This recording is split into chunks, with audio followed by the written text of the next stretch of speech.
আবু সাইদ শুধু একটি নাম নয়, একটি প্রতীক, একটি ইতিহাস। 2024-এর বৈষম্য বিরোধী ছাত্র আন্দোলনের প্রথম শহীদ তিনি। তার প্রতিবাদের কণ্ঠ থামিয়ে দেওয়া হয় বুলেটে, ঝাঁঝরা করা হয় তার বুক। আর তার মৃত্যুতেই প্রতিবাদ দাবানলের মতো ছড়িয়ে পড়ে পুরো দেশে। জন্ম হয় নতুন এক ইতিহাসের। সহযোদ্ধাদের কণ্ঠে উঠে এসেছে সেদিনের সেই বিভীষিকার কথা।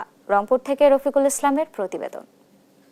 রংপুর বেগম রোকেয়া বিশ্ববিদ্যালয়ের এই সেই ঐতিহাসিক জায়গা, যেখানে গত বছরের 16 জুলাই ছাত্র আন্দোলনে অংশ নেয়া আবু সাইদকে গুলি করা হয়।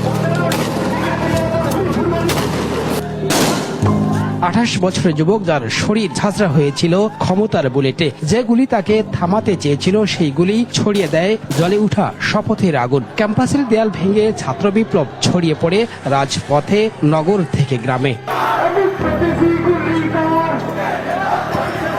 বছর ঘুরে বুলেটের ক্ষত মিশে গেছে, তবে স্মৃতি জাগিয়ে রেখেছে সহযোদ্ধাদের। তারা বলছেন আবু সাইদ নেই, কিন্তু তার রক্ত রাজপথে লিখে গেছে জেগে উঠার গল্প। বারবার যখন আবু সাইদ আমাদেরকে সবার ডেকে সামনে নিয়ে আসতেছিল, তো ও খুবই বেশি সামনে চলে আসতেছিল। পুলিশ এই দিক থেকে আমাদেরকে টিয়ারশেল গ্যাস, পাথর সবকিছু নিক্ষেপ করতেছিল। তো পুলিশ যখন বারবার করে এগুলো করতেছিল, আমি তখন আবু সাইদকে ডিভাইডে পার হয়ে যখন সে একেবারে সামনে চলে আসছে, তখন আবু সাইদকে বলি যে বেশি আগে যাস না, তবে গুলি করবে। যেই শুটটা হয়েছিল তখন শুটটা লাগলো হচ্ছে আমার গায়ের মধ্যে, তবে একটু পর আবার সাইদ ভাইয়ের ইম্প্যাক্টটা হয়তো পড়ে যায় আমার হাত থেকে।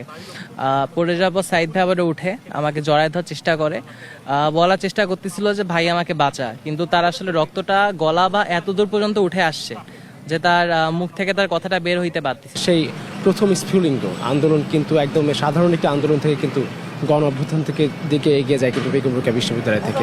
ক্যাম্পাস থেকে হাসপাতাল, তখন উত্তাল বেগম রোকেয়া বিশ্ববিদ্যালয়। মৃত্যুর খবর ছড়িয়েছে দেশ বিদেশে, কিন্তু রাষ্ট্রীয় লুকোচুরিতে ক্ষুব্ধ হন শিক্ষকরা। 3টা 5-এ আবু সাইদের ডেথ সার্টিফিকেট লেখা হচ্ছে, অথচ তার মরদেহ হাসপাতাল থেকে পেতে আমাদের অপেক্ষা করতে হয়েছে 9 ঘন্টা। গুলি করে মেরে ফেলেছে, শহীদ হয়েছে আবু সাইদ।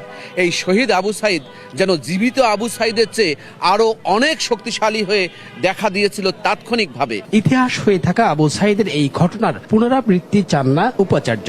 আজ যে প্রতিবাদী ভাষা তার দুই হাত প্রসারিত করে বুক উৎসর্গ, এটা আজীবন পৃথিবীতে ইতিহাসে একটা ইতিহাস হয়ে থাকবে। এই ইতিহাস আমার মনে হয় আর যাতে কখনো না ঘটে, এই ধরনের ঘটনা কেউ কাঙ্ক্ষিত না। বৈষম্য অন্যায়ের বিরুদ্ধে আবু সাইদের আত্মদান আজও তরুণ প্রজন্মকে লড়াইয়ের সাহস যোগায়। রফিকুল ইসলাম, দেশ টিভি, রংপুর।